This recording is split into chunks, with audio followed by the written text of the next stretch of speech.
legends, one of the most requested builds and something that I personally really wanted to try was the full support healer druid inside the Battlegrounds. As you guys know, free-to-play players, especially when you reach to the high tier, well, the main job that you actually have, it is to support your whales to carry the game. So nothing better than to actually go and try to play with a full support build that you not only gonna add a lot of CC, you just want to be tanky, and your main role, it is literally to just be like very disruptive with the surging stones to apply the CC, and also of course you're gonna bring the heals, which is gonna help you and your team to pretty much survive a bit longer when it comes like to the idle, and especially for the whale. So whenever you will you enter the Battlegrounds, try to really identify who is the biggest whale.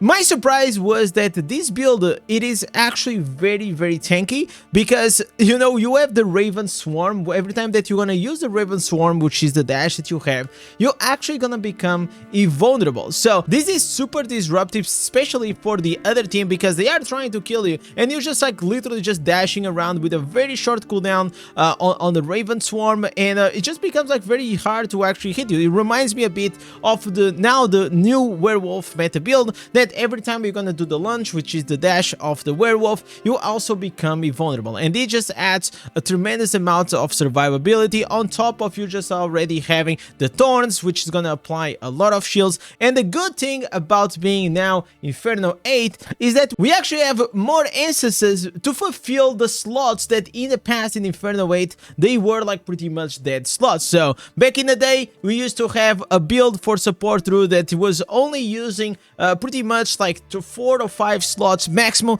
and now on this one we are actually utilizing a full build. So this is the first full complete build that I found out in Diablo Immortal for the druid healer, and I hope, and I really hope that in the future they keep trying to bring more of like this playstyle to try to make it even more meaningful. But as you can see, I'm here like in the middle of the idle, and I can still tank like 2 guys. Now I wait for the support. You can also still try to hold the idle or assist your team, and you're just gonna have like a really good time, because you're gonna leave like your seeds like for your team. Your team can actually back off or while you're in the fight, and the honest truth is that you're still gonna be able to get like a few kills, even though it is not your main role to actually get kills. So very exciting build. I really advise you, especially if you are like free-to-play player playing the druid, and maybe you having struggles with playing with a werewolf or even with the bear that I tried, but he falls off like very hardly versus whales.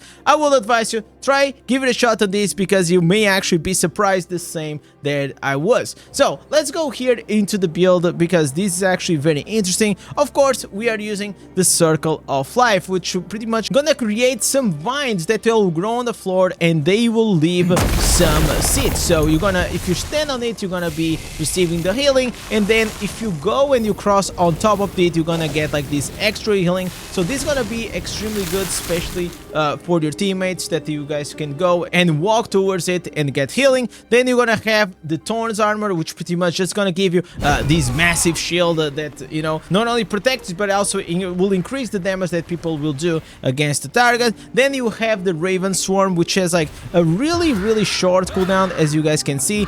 Pretty much, you know, you're gonna have it like every 3-4 seconds, especially if you have like a really high cooldown reduction. Then we are using here one of the MVP skills of the druid, which is the Surging Stone, that whenever you're gonna use the primal power, they're gonna be these stones which is gonna knock up like the enemies, and on top of that they'll add like this extra bleed. So very good. So let's go here into the instances. We are using here the Thorns Armor, will also increase your critical hit chance. This is the only Thorns Armor instance that we have for the headpiece. Maybe in the future they can actually add a few more, maybe to make it even more support and defensive. Then we are using here the Bar Mantle. The Thorns now is gonna shield you, and while it's active, you're gonna scatter some thorns, dealing the damage to the enemies around you. So this is gonna be very cool, because you're gonna be able to trigger then your offhand, which is gonna increase the critical hit damage that that these targets are gonna take. Then we're gonna have here the storm skull. Every time that you're gonna use the dash,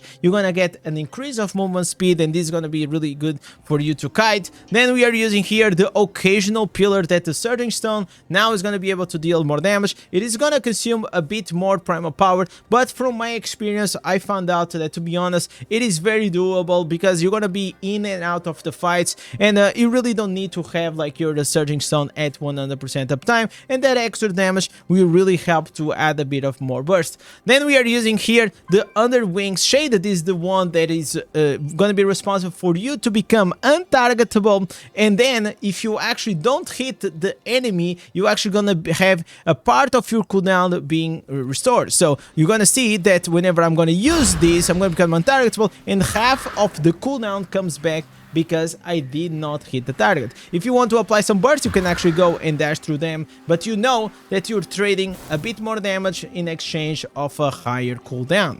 Now let's go here into the other main hand, which is the Staff of Droves. Pretty much whenever you're gonna hit with your primary attack, the landslide, you're just gonna start increasing your primary attack speed, and this actually, you know, you're gonna be pretty much just like doing this like all the time, and it's gonna be like actually very easy to kite with it. And then you have your surging stone, and then you're gonna use your dashes, and this is also gonna help you out to get like that primal power up, and he adds a lot of damage, honestly. And like I was like really surprised that how much damage he actually adds over time, but again, our main purpose is not to do damage there. Then we are using here a dead slot, so pretty much this, just ignore it, you're not gonna use this. Unfortunately, there is still no other offhand that will be good for this build. And then we have, as I showed you, the Ravenous Wilds, that whenever your thorns is gonna apply damage to the target, you actually gonna have an increase of critical hit damage applied to the target. So this is pretty much the build. There are also other alternatives that people can also go, for example, with the Rabbit Smite. And there are obviously other alternatives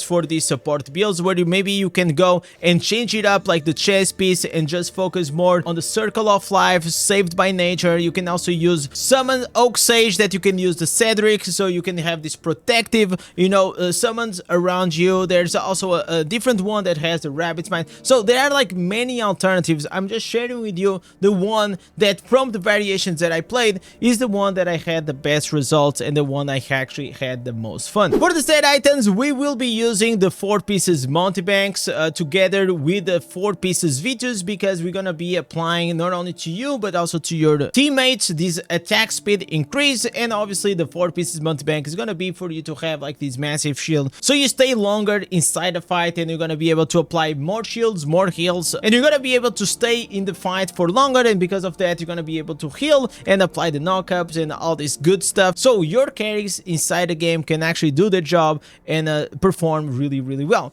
So now, thinking about that, we're actually gonna focus on something. So you want to go and mainly focus on 2 substats that you have here. One, it is gonna be cooldown reduction, so you have the minimum cooldown on your heal, and of course you want to take the damage taken from the players. It is reduced by 1 to 2%. So this is gonna be very important, so you're one of the tankiest guys inside the Battlegrounds. Then another one, you can have, for example, this helmet, which is the Grave Runner, that whenever you actually gonna evade, so if you have a bit of evasion on your build, that you can get, you know, not only by using a substat, for example, like this evasion rating, it is increased, so I got 3 out of 4. Then I also have this one that every time that I'm gonna evade, a shield is gonna proc, and it's gonna give me a bit more resistance inside the Battlegrounds. The other one, it is, you can also have this Surging Stone, the primal power consumption, it is gonna be reduced by 10%. I have 1 out of 4. To be honest, I didn't find it that it was like extremely important, but obviously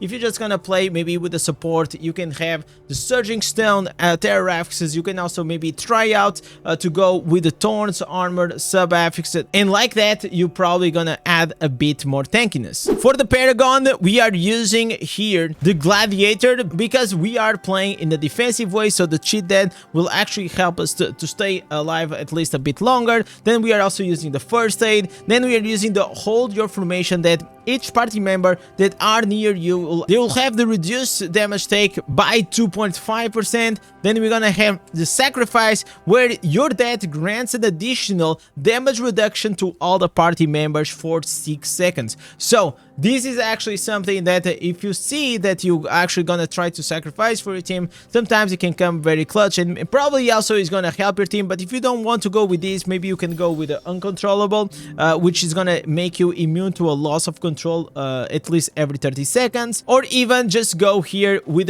to the victory. But have in mind that for you to actually go and increase this 4% the damage that you do and the damage that you take by 4%, you actually will need to defeat the player. So because this is not like a carry build, most likely I will just go for this, or I will just take the sacrifice, which pretty much it is the right option. For the legendary skill, we are using here the Curse of Weakness. This is gonna mean that your loss of control effects, which are the surging stones, will apply the Curse of Weakness to your enemies, which is gonna reduce their damage by 30% for 3 seconds. This is actually very strong. Also can be applied every 10 seconds, and like that you actually gonna help the whole team, including yourself. So please don't sleep on this one, because these legendary Affix is really strong, especially when we're talking about support or even tanks. For the pet, we are using, of course, a pet with the savior. It is very standard. If you don't have these, please try to get one from the action house, which is gonna be, you know, the easiest way for you to do if you actually have the plat,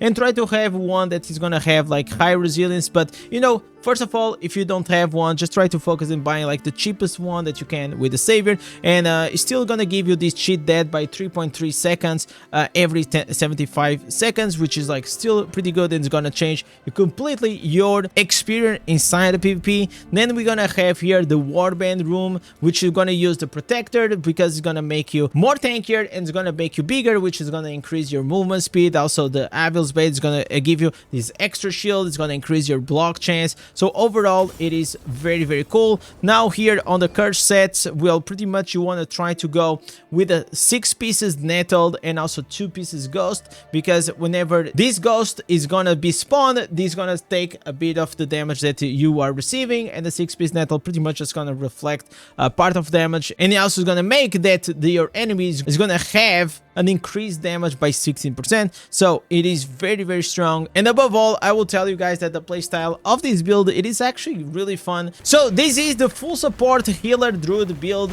If you guys have any recommendations for me to try other builds in the future for the druid, please let me know. And if you guys found out also a variant that actually it is more exciting for you to play, also feel free to share in the comments, so we can actually as a community keep testing these out and trying to find the best build possible. So guys, thank you so much, thank you for watching. Don't forget to like, subscribe, type cheers in comments, and I'll see you guys on the live stream.